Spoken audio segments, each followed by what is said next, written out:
everybody, it's Romania Black, and we are on volume 7 of Attack on Titan, the manga reaction and review. And I'm not looking forward to this volume because I know what's going to happen in it. It's going to be Crushing Blow, and it's going to be the Defeated, more than likely, and the Crushing Blow and the Defeated are two of my favorite episodes in season 1, but they are some of the hardest episodes to watch from that season. And in hindsight, they seem rather tame compared to all of the gruesome things that happen in later seasons. But it's like the first big shock of Eren losing and Levi losing the Levi Squad, and Eren suffering like his first major defeat at the hands of Annie. And it really sets the stage for Eren and kind of a lot of actions and his thoughts later on. And it sets the stage for a lot of other things. So it's just a very, very depressing set of episodes. And I've not gone back and rewatched them in over a year since I started my reactions for it. And I don't know how I'm going to feel about the manga version. I'm like, ooh. It was already bad enough we went back and saw Marco's death. This is going to be like, ooh, what do we do? So yeah. But I am excited to see how the manga version looks in comparison to the anime. Speaking of comments and things of comparing, I wanted to talk a little bit about a few comments before we started. CW was talking about, we had a discussion on Patron about Hanji and which pronouns to use with Hanji, which Hanji, Isayama has been very blatant about not wanting to give them a specific gender, that Hanji's pretty non-binary. And so CW said that Isayama had asked the publishers not to use gendered monikers for Hanji. And in the English translation, at one point it says Ms. Hanji is what Eren calls them. And we kind of talked about that. And the whole idea is to show Eren being polite. Like Eren's being, his voice is polite. He says, oh, hello, Miss Hanji, and things like that. And we kind of talked about, tone and what could Eren have used instead. Could he have said like Captain Hanji or General Hanji or something, or some kind of militaristic term. But that kind of doesn't go against Eren too, because Eren's not really, he's against authority, even though he says Captain Levi, but he utmost respects Levi to that degree. So we were kind of talking about it, and we're like, man, there needs to be a non-binary symbol of kind of authority that's not militaristic in the English language, because you have Mr. and Mrs. and Ms. and Miss, and then you have terms like doctor or senior or junior, and then you have military terms like corporal, captain, general, but there's not really a non-binary term for a person that doesn't involve either a military connotation or something like a doctor that implies a career alongside it. So I'm like, come on, English language. Let's get to it. Let's find a non-binary term of respect and authority, shall we? So we just talked about that.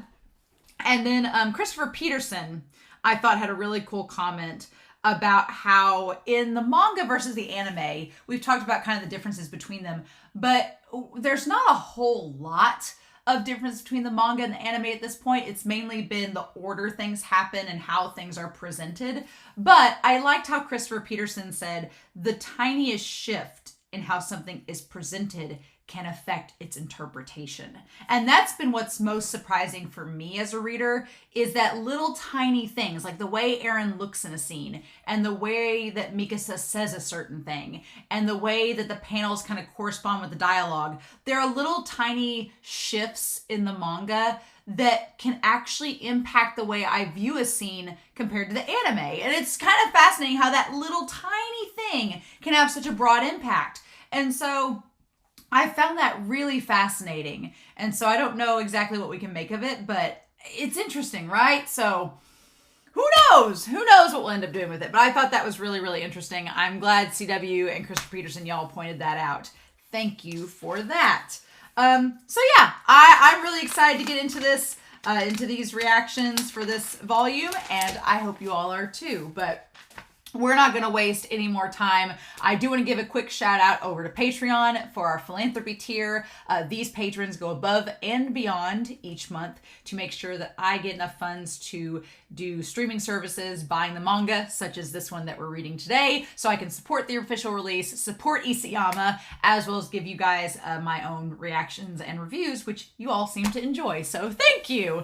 But I want to give a special shout out to our philanthropy tiers who go above and beyond, and that includes Edgar, Dana, Anime Annie, Nameless Monster, Tyrone, Truck, Kinney, Arjo, Shimoyama, Be Happy, Translucent Men, Eric, and Sunspots. Thank you all so much. You all are amazing. I am so grateful for your support, and you guys helped me to be able to read this manga and catch up to the final season and refresh myself before we dive into that madness, and I can't thank you enough. So, all of my love. But yeah, I'm not ready for this. Not at all. But what can we do, right? So I guess we'll just have to see. So we're going to look at volume 7 of Attack on Titan's manga. And we're going to do that here in 3, 2, 1, and let's go. I'll be a little bit honest with y'all. I don't like this cover.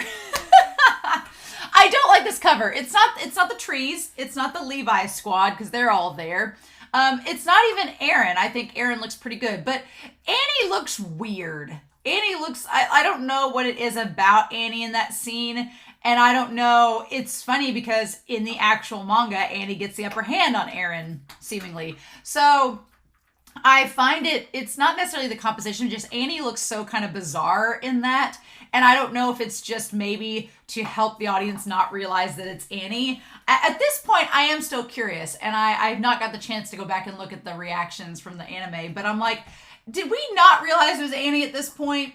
I mean, I think I've been suspecting it at this point that it was Annie, but I don't know. So, ooh, Erwin Smith, Choices and Consequences. Oh, Crushing Blow and Losers, that being the defeated. Ah, damn it. Okay, oh, of course, they're going to give us the whole Levi Squad, like, right here. And they don't even give them, like, any descriptions. They just say, Olo, Eld, Petra, Gunther. They're not going to be around much longer, so we don't need any descriptions of them. And then Mikasa and Armin, and we have everybody, and then there's damn Marco. I remember somebody said back in the anime that Marco's going to be on the character pages, like, up until the 3rd season's worth. And I was like, which, you know what, in hindsight, makes a lot of sense, because you see Marco, and he needs to be in the character pages until Reiner and Bertold can explain that whole situation with that. So there we go, until we get that reveal. I also think it's very clever that Annie, she's always been presented with her hair up in a little bun. And I think that's fascinating because the female Titan has her hair down. So you wouldn't see, like, if the female Titan came out with, like, a hair in a clip, you'd be like, oh, there's Annie. So I think that's clever, right? Oh, my God. Ugh. Someone also noted that they're like, Isayama kind of cheated a little bit because they didn't have to try too hard with the Titan designs because they can be wonky like this. I'm like, you know. All right. And then if it makes it this far, maybe I'll get out of its way. Oh, there's Krista. Okay. We'll be ordered to pull out. Okay. And there's cannons being fired inside. And Reiner's asking, what are they doing over there? I didn't notice cannons in our cargo. Ah, that's really cool. So Ymir, fascinatingly enough, Ymir's over there being like, man, it's noisy. Where's Krista? Like, you know, Ymir is hiding the fact that she's using the fact that she likes Krista as a like way of veiling the fact that she's kind of feeling Reiner and Bertold out. And what's amazing is Reiner and Bertold are probably thinking like, is Annie in trouble in this situation? But they can't do anything about it. So that's amazing. And then Connie says, I don't know what's going on. I want to go home. That connection between Connie and Reiner is really cool here.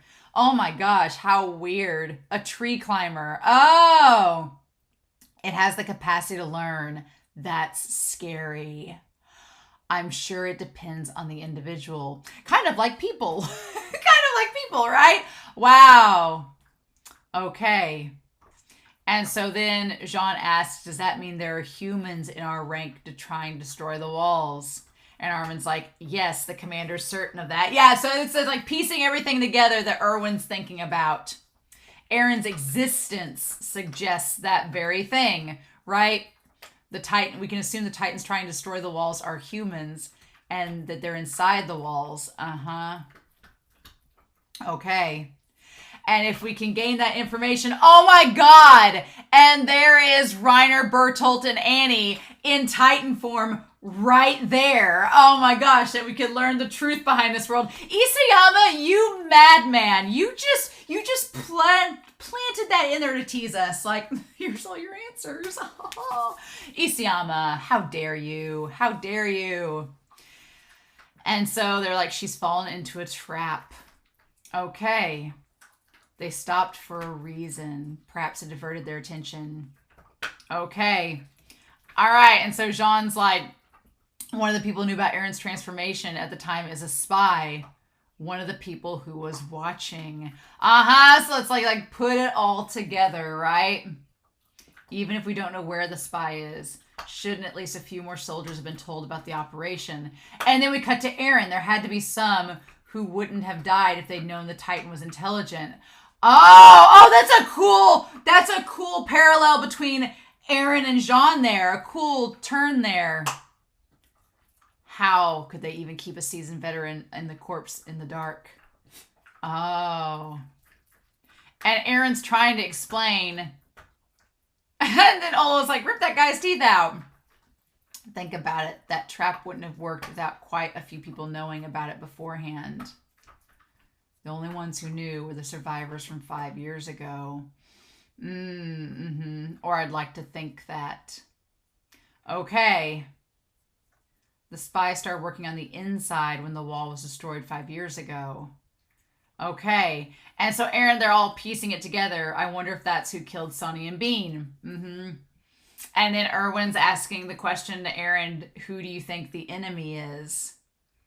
And so I like they're trying to work it all out. Being like, you what? You really don't know.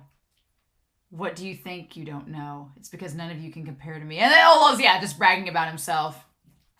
And Petra's like, come on, quit, don't doubt the captain. And Eren being like, I'll be amazed if this succeeds. But even if that was the purpose, too many people died. Interesting. Yeah. Oh, wow. That's in the weirdest of ways. I've talked about in Vinland Saga, and I guess this is some Vinland Saga spoiler things. I'm going to put it up here, so if you want to skip over this, just skip over till Vinland Saga spoilers is gone. But in that series, there's two characters, Canute and Thorfinn, and I've been in season 2 of that series comparing Eren with Canute, because their attitudes, especially like season 4 Eren, is very similar to season 2 Canute. However, in this moment, when Eren's like, too many people died, he's like, we should have minimized the damage. We should have lost this many people. There was no reason for that to have happened, which kind of is a very Thorfinn-like saying. So that's interesting. Very interesting. And we cut back to Jean and Armin. Okay, end of Vinland Saga spoilers. But we cut back, that's just an interesting comparison. We cut back to Jean and Armin, where it's saying he was right. Anybody can make a choice after finding out the results. It's easy to wait and say they should have done this. But you can't know what the results will be before making the choice. What's that Titan's identity? How many of them are there? What can they do? What can they know? What have they found out? We don't know. As always, there's so much we just don't know. But the flow of time won't stop for us. The time to make a choice always comes, even if we don't know the outcome. I feel like that is so huge in this series. The idea, he says, that we don't have time to figure it out. We're not given that time. We just have to make a choice and go with it. But we oftentimes don't get a chance to think about it. Outcome accountability. It's useful and correct. No matter how good the results are, it doesn't erase the senselessness of deaths of those soldiers, which is kind of what Eren is thinking too. But Eren isn't thinking of like the logical philosophical term for it. But him and Armin are both thinking of how like people are dying before we can figure things out. The commander may be a cruel, even evil man, But I think that's good. Even if it puts his comrades' lives in danger, he has to envision every possible development and make a choice between the lives of 100 of us and those of humanity behind the walls. He had to choose, and he chose to write off those 100 lives. Wow! So that is the polar opposite choice of Eren. We had this discussion in my 6-hour recap of season 4 part 2. That bloated recap. We talked about this, and it had been so many months since I'd watched season 1, and I just hadn't gone back to it. But now looking back, there's that big discussion of, okay, what would Erwin have done? Would Erwin have gone along with Eren and would Erwin have gone along with Eren and the rumbling? And I said no. I personally did not think so. And I think that this kind of is one of the reasons why I don't think that. Because Erwin, you could think that it's evil that he was willing to sacrifice these 100 people. But Armin is saying, no, the lives of the many outweigh the needs of the few. He's like, he chose humanity. And made a choice between the 100 lives of 100 of us and those of humanity behind these walls. So basically, which is funny because it's like behind these walls versus over the wall, right?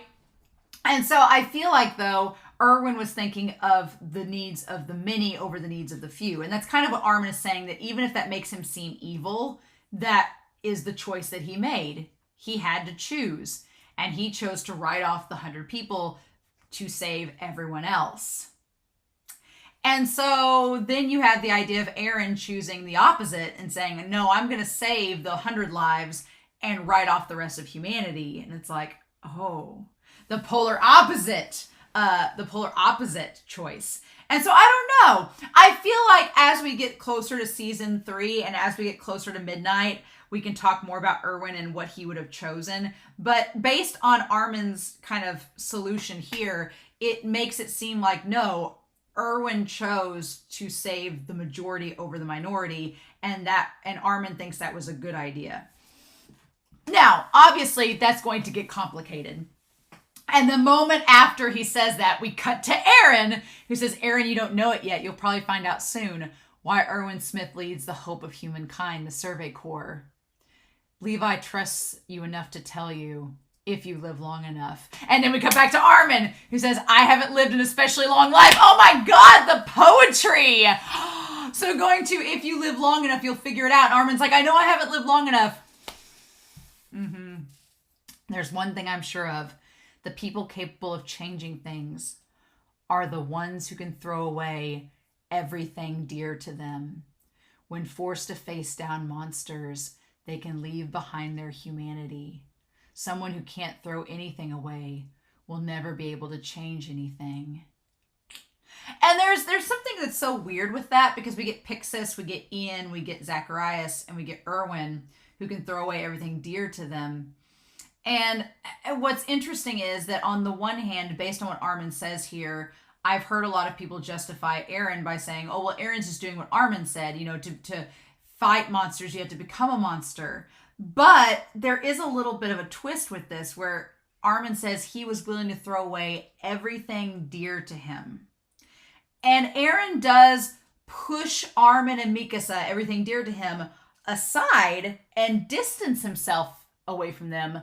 But he is not willing to throw it away. He's fighting for everything he holds dear to him. So it's funny that Eren's actions seem like, oh, he's becoming a monster to fight monsters. But the reality is, he's not doing what Erwin did and threw everything away that was dear to him. No, he's trying to save everything that's dear to him. And in doing so, he's sacrificing everything else. It's very interesting how the wordplay is here, and then us knowing what we know about Eren and how it ends up. It's kind of fascinating. And then there's Annie. Annie did not skip leg day. And then, them reeling it up. Oh, Hanji, you won't be able to scratch yourself if you got an itch. Oh my God. Hanji. What are Levi and Mike doing?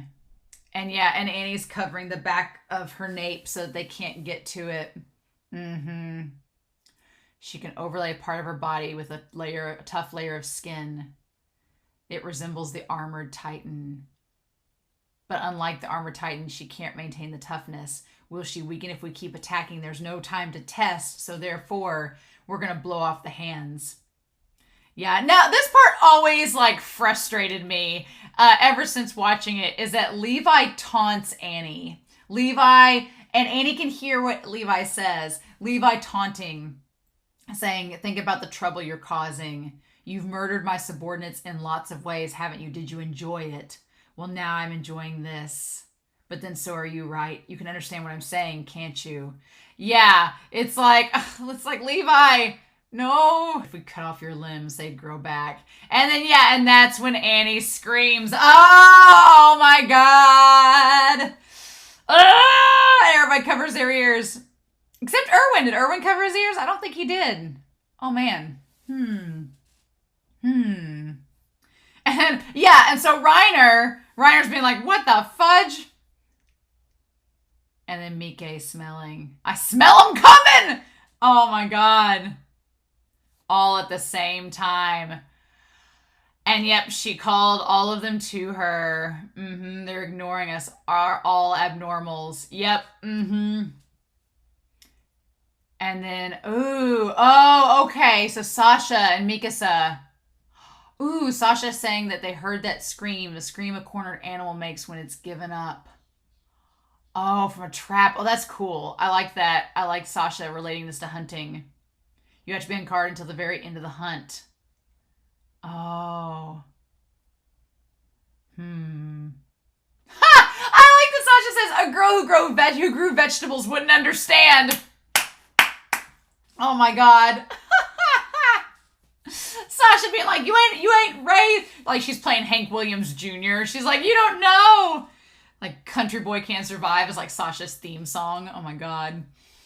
And so yeah, then Erwin's saying set the charges and transport the escort squad to intercept and destroy. But they're not coming. They're ignoring them to go eat Annie, right? Yep. And then Levi getting out of there. I like that as Levi gets away from Annie, he also like kills 2 Titans along the way because that's just how Levi rolls. It just does that. And then they all swarm her. They're after the female Titan. Yep. To try to like, oh God. Oh, that's so disgusting. Oh my God. It just like ripped the head and the arms off. Oh, so that she can escape. That's such a great shot of Erwin like closing his eyes, being like, she got us. Why the hell are you smiling? The enemy was prepared to give up everything. I never thought she would have the Titans eat her to erase all information. Erwin gets a little bit scary sometimes in this series. And this moment where he's just like, this is how the enemy's willing to go to this length. It's like Erwin's been playing a game of chess and he's just like, are you guys seeing this? And Levi's like, I don't know why you're smiling. Levi's just like, what's good about this? All right, the special target restraining weapons. We have all that talked about. Choices and consequences. Oh man, just the flesh getting ripped off of it. What is that? There's like a little Titan with like such a grumbly face. What the hell? It looks like a Karen. Like I'm going to report you to the management now. Oh, and then Hanji being sad. Levi is just like, all that trouble we went to, all that trouble and all those people lost, and she got away. And I love that in every panel of Erwin that we've seen so far, he's like yelling and his mouth is like as giant as it can get. I thought sometimes the anime was exaggerating his facial expressions, but they're just doing exactly what Isayama has told him to do. All right. And then, yeah, Levi's like, we had all of these heavy losses and nothing gained. And Erwin's like, well, we really didn't have much of a choice because we didn't see that coming. It's hard to see through the steam of the carcass. It could get away from our signal flares too. And that's when Erwin thinks about the Colossal Titan and how you use steam as a means of escape. And then Erwin's saying, wait, that's an order, follow it. I'm going to trust your judgment, Erwin. What did they say there? He says, replenish your gas and blades. He's like, there's no time and I have plenty, so why? And he said, that's an order because the Titan's going to attack them. Okay. And then all the signal to withdraw. I like that Armin and John are both like, really? We're going back? And Connie's like, oh, thank God. And then Reiner and Bertolt being like, what do we do about this? Where is Annie? What's happening? Mm-hmm. And prepare to retreat. Okay. Eren's like, do we really know its identity? And he's like, thanks to you, Eren. And he's like, oh, I didn't do anything. And she's like, you trusted us, remember? You chose us then, and this is the result. It's difficult making the right choice. What the hell did he do? I was like, what do you mean? What did he even do? Other than moan and groan the whole time. He didn't do anything on this mission except serve as bait. Oh my God, Olo. Oh. And Eren, I like that Eren, surprisingly, for as irked as Eren can get, he doesn't talk back to anybody at this point. He's like, he's just kind of grumbly, right? He talks back to his peers. His peers he like talks back to, but oddly enough, all the adult figures or his senpai, he does not try to backsass. At least not until season 4. I don't feel like. Mm-hmm. And he's like, I seem to recall you pissing your pants and crying like a baby your first time out. Oh yeah, Eld says that. That's fun. That's great. And Eren's like, it is true. They did pee their pants. And it's like, Eren's kind of naive in that moment for him not realizing that people start out, like him, and then they grow up mature. It makes him a little bit more endearing, though. Bless him. Bless little Eren, our little murder child. There's times where Eren is really, like, innocent and naive that I really like Eren's character. It's when Eren goes into angst mode that I'm like, it makes me so sad. Mm-hmm. And then Hanji with Erwin. Why did you make Levi resupply? We're in a hurry. I remembered something you deduced. When the colossal titan disappeared, nobody saw what was inside. And then he talks about how she predicted, or Hanji predicted, that they got away. Their equipment was damaged and the uniform was gone. Okay, when Eren emerged from the Titan. Worst of all, Eren was so exhausted he couldn't even stand. The female Titan had the ability to draw Titans to her with a scream. We couldn't predict that, so we failed.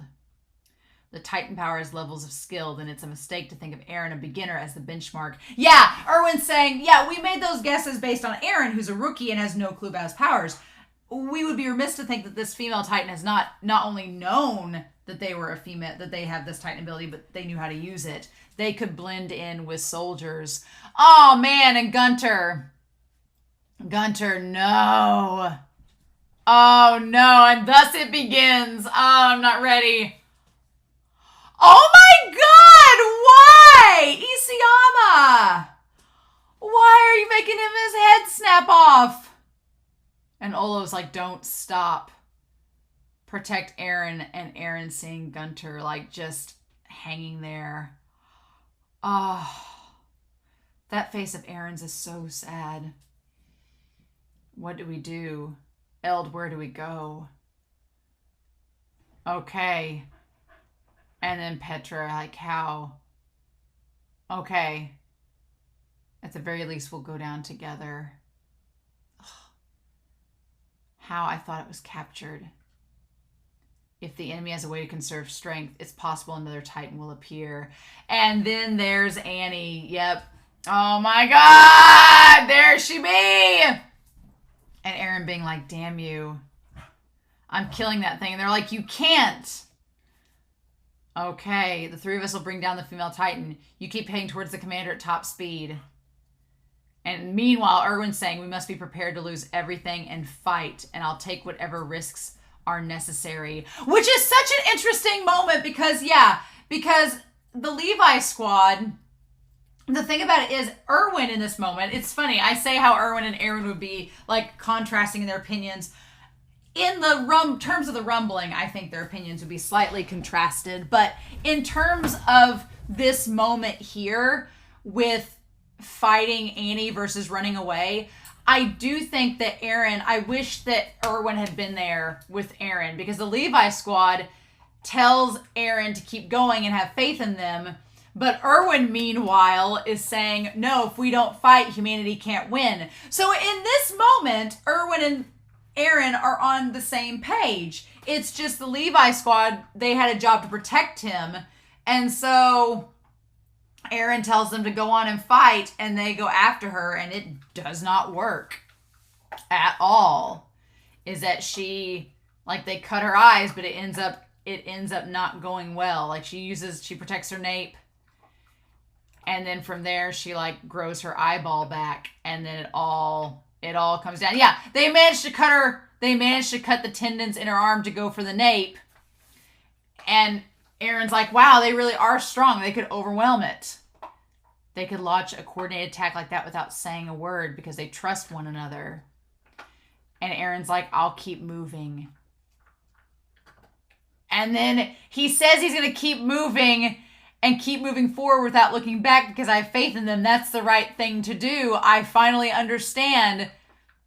And then that's when Levi says, but I don't know. Like, Levi's the one that places the doubt in that moment. That's so interesting. Like, what would have happened if Eren hadn't gone back? What would have happened if he kept moving forward?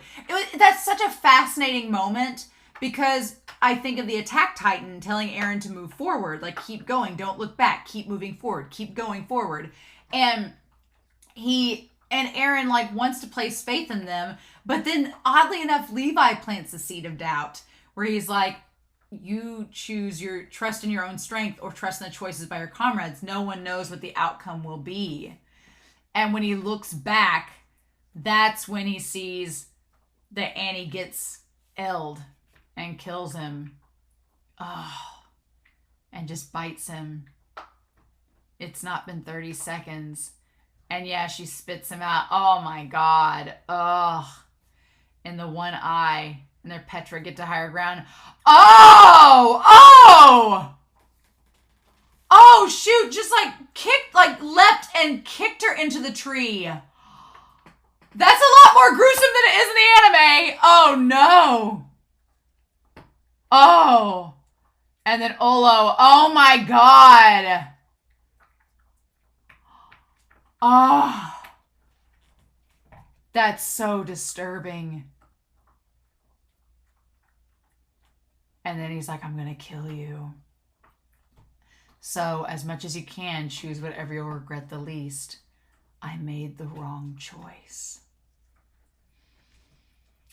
But there's the thing that's so interesting about this, is that if Eren had kept going, would he have been able to outrun her and make it to Levi before she caught up with him? We'll never know.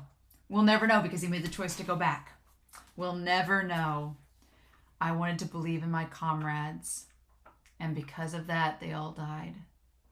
If I had believed in myself from the very beginning and fought, if I had beaten this thing to a pulp from the beginning. And see, that right there is the impetus for the rumbling with Eren, I feel. I feel in that moment, Eren's like, believing in the Levi Squad caused them all to die. But if I had believed in myself and fought myself from the beginning and stopped the enemy, then they may not have died. And I feel like that's exactly why he's doing the rumbling now. He's like, if I believe in the brave volunteers, if I believe in Armin and the others, they're going to end up dying. And I won't be able to save them. But if I act from the start and fight on my own from the start, maybe I can save them and stop the enemy before it hurts them. That's literally the reason why. The tragic thing is that I don't think Eren was wrong to believe in the Levi Squad. I don't think he was wrong to believe in them. It's just like Levi said, you don't know the outcome. It could have worked. It could have not worked. And the thing of it is, they went into that fight knowing that they probably were going to die. Like, the Levi Squad was like, their whole goal was to protect Eren. And so they went into that battle knowing they likely were going to die. But as long as Eren kept moving forward and getting away, then if they died, then it wouldn't have been in vain. But Eren going back after they told him what their mission was, it's so fascinating because it's like, would they have been happy he went back and fought, or would they have been like, dude, we just died so you could get away. Why are you coming back? You know? Oh, man. Oh. And then, yeah, Annie looks so creepy with just the one eye. Like, just sitting like that. Oh my God. Oh. Crushing blow against the tree like that. Oh. Okay. And then the animation, like the illustration here, it's so raw, right? And Eren's hand is like just grisly there. It's so raw.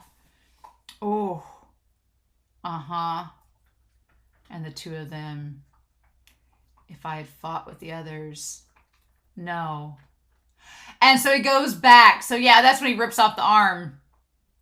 If it's like, no, before then. If I had fought then when Captain Levi was with us, I know we would have won. We might have been able to capture it. Mm-hmm. Yeah, but you don't know. If you want to do it, go ahead. I made this choice. And everyone died because of it. Because of me, everyone. But really, it's your fault. That's so interesting seeing in Eren's head like that. But I hate that he blames himself. It's like, it's like, again, you're not wrong. It's like what you can't help the choices that you make. You can only just do what you'll regret the least. It's like, and then, yeah, and just screaming. Oh my God, screaming at Annie. I like how Annie's head there is just like turned slightly like, could you not spit on me? Could you not do that?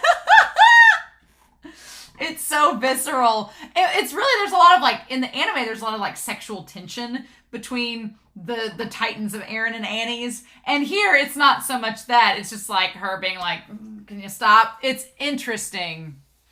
And then, of course, Mikasa and Levi are like, don't tell me. Are you kidding? And they're like, nope. I'm going to tear you apart. Tear you apart as soon as these hands heal. I'll rip you up. Crush you. Oh, this is where Eren goes berserk. Crush you into a pulp. Oh my God, the animation there! Break you into little pieces and eat you. Oh.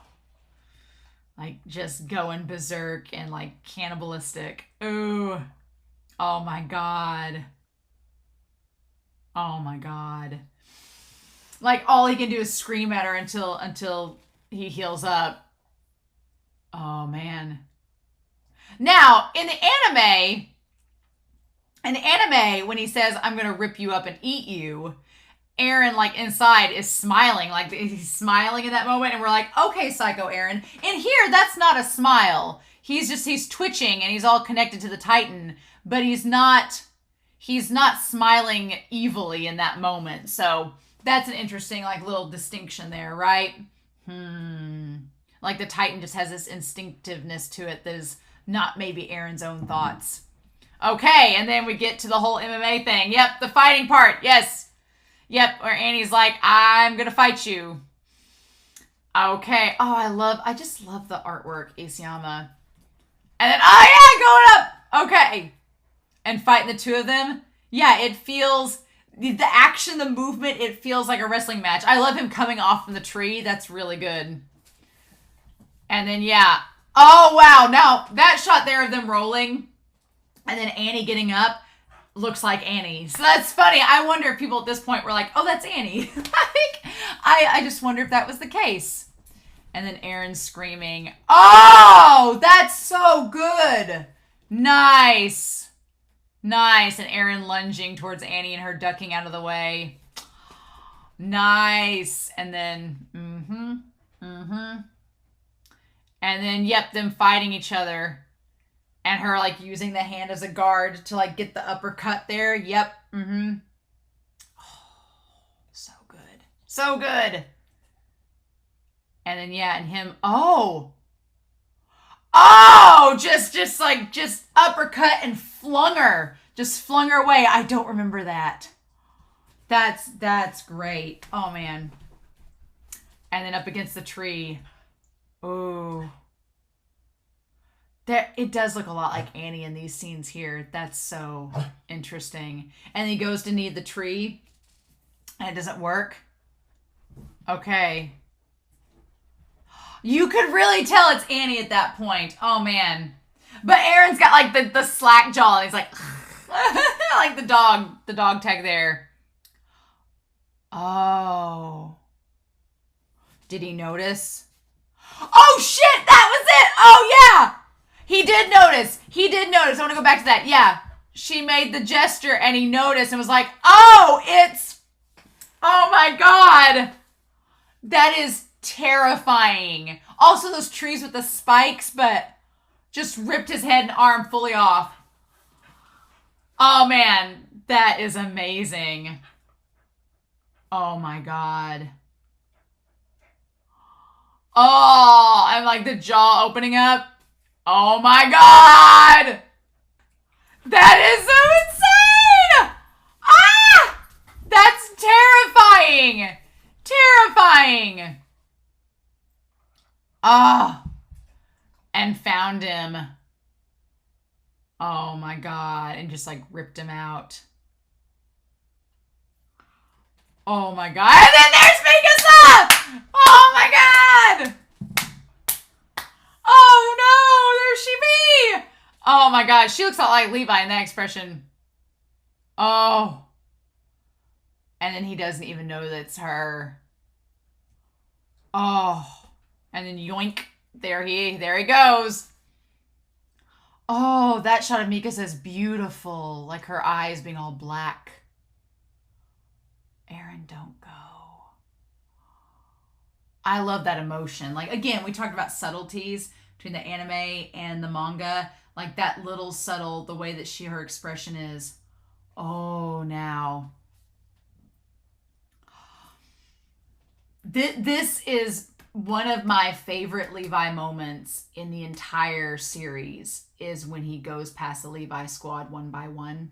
It's so somber and quiet and powerful, and the way that Isayama is drawing him right now, where he goes by Gunter first, and then he goes by the piece of Eld that's left,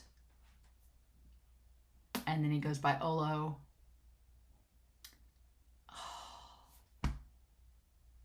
And then he sees Petra.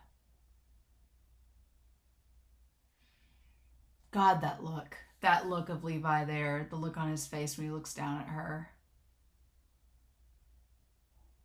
That is like cut you to the core. Cut you to the core. Oh, that's so hard. So hard. And then there's Annie going after Mikasa, and I love the parallel where Mikasa has the blood coming off her and the steam, and so does Annie. Oh, I love it. See, the interesting thing is, we didn't have, back when we did the fighting training with Reiner and Eren and Annie, we didn't have Mikasa versus Annie. But now we come back to it, so I'm like, oh. And she said, give him back. Oh, I love it. I just love how emotional Mikasa is in this moment. Oh, my blade won't go through. I know he's alive. He has to be alive. Isn't that funny how now Mikasa and Annie are like together on a boat? Just randomly. They're just randomly on a boat together, and here they were like fighting to the death. What? Oh my God. And then Levi like rips her out. I'm with you, but back off for now. Okay, I like Levi's like, you're not wrong. You're not wrong for going after her. I like that Levi doesn't try to tell her she's wrong. He's like, no, you're good, but let's hold off for a second. We gotta keep some distance. It doesn't look like she's moving fast. When he asks if Eren's dead and Mikasa's face there, oh, that's great. And she just gives this long, detailed, winded discussion of how Eren's alive, and Levi's like, whoa, now, I'm glad we got that. Okay. He's alive. I hope you're right. This wouldn't have happened in the first place if you'd done a good job protecting Eren. And Levi's like, oh, now I remember you. You were the one that stared at me like you wanted me to die. Which, you know what's so funny in this moment, and I hadn't really thought about it until now? Mikasa blaming Levi for Eren possibly being dead is kind of like it's putting Levi in Erwin's shoes, because Levi, it makes me think of No Regrets, where Levi was blaming Erwin for letting his friends die and not protecting them. That's kind of the same deal. So in that moment when he kind of just looks off to the side and says, we'll focus on the objective, in that moment it's kind of like No Regrets flashbacks where Levi's like, is she comparing me like I was comparing Erwin? What? Fascinating. How many of our comrades has she murdered? And Levi's like, we don't need to focus on those numbers. That's just going to get everybody more riled up. And we need to be focused instead, right? Oh my God.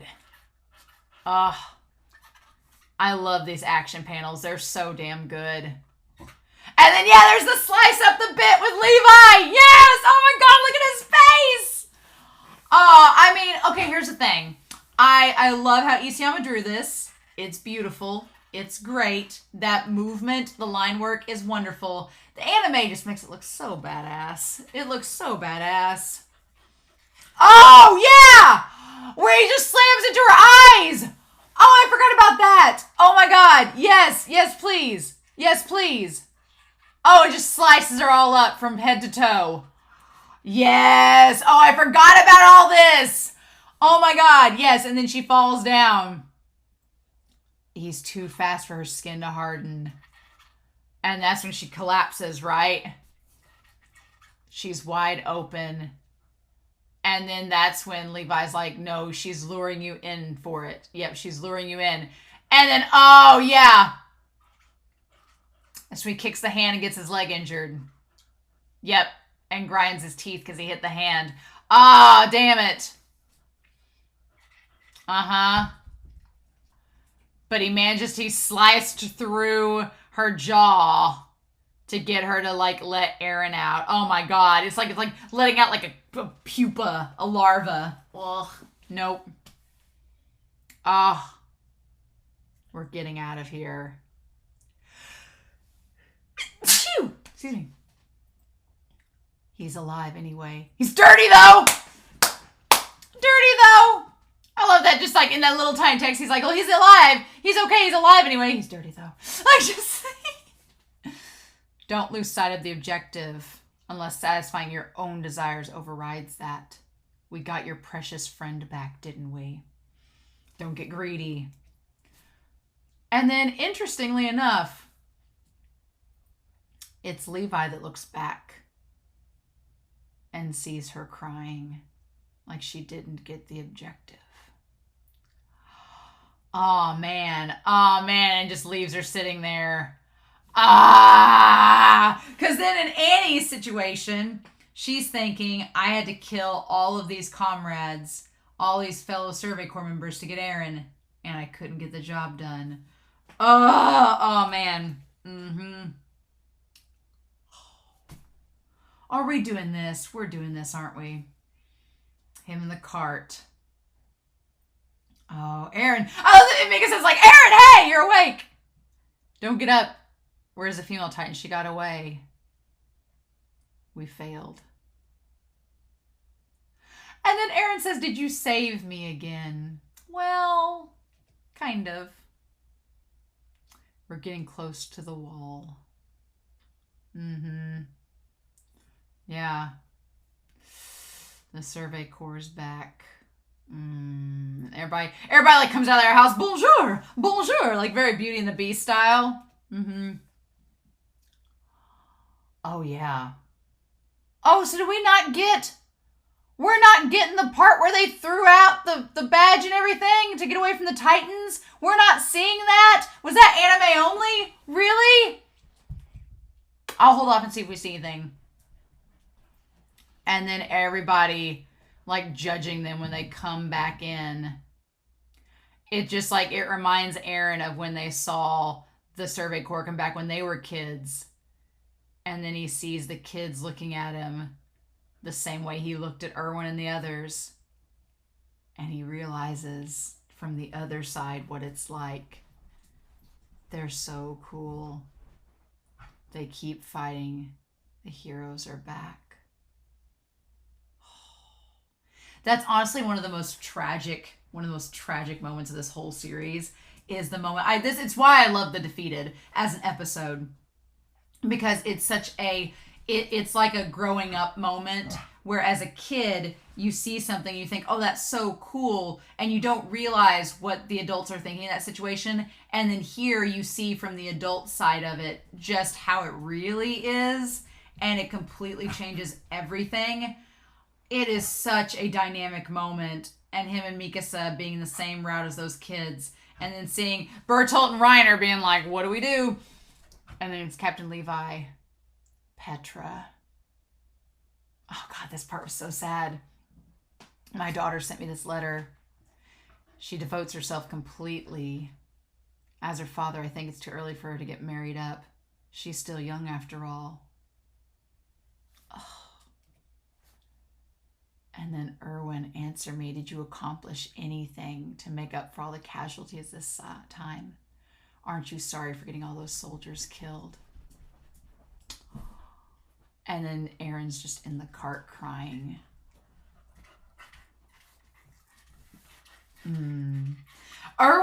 Erwin gets full marks for being just a stone cold badass. For just, because at this point I remember a lot of people liked Erwin, and it took me until season 3 to really like Erwin. And by the time I really liked Erwin, he died. So I was like, damn it, no!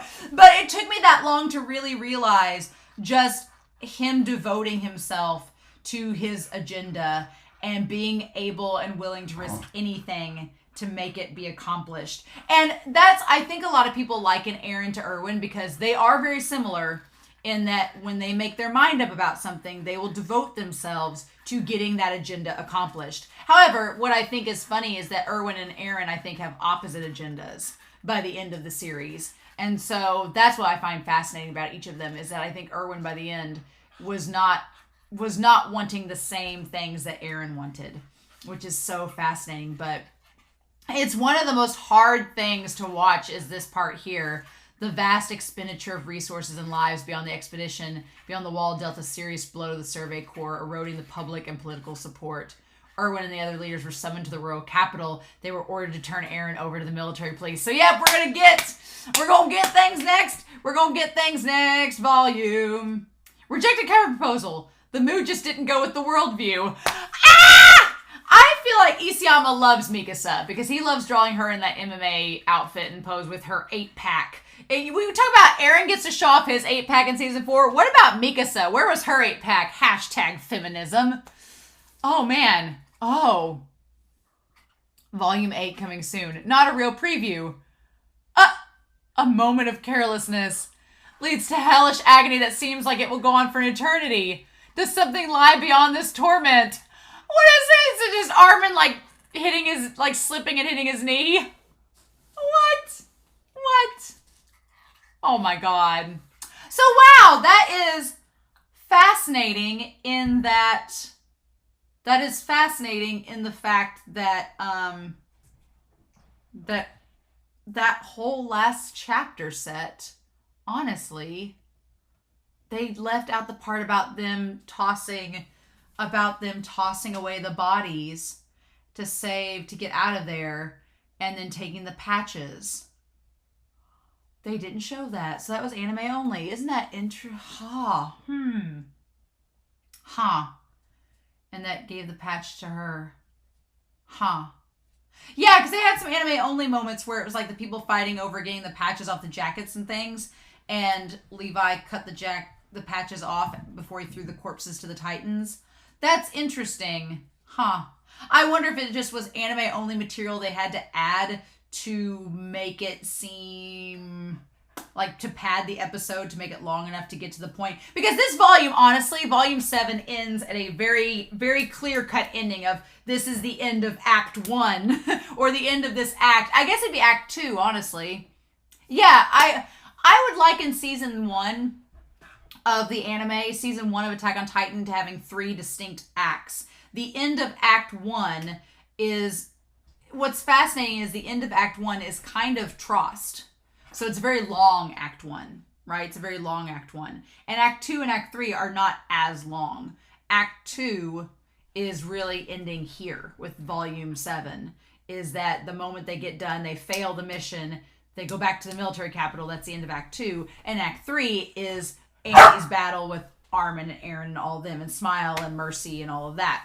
That's the end of that. So that's interesting.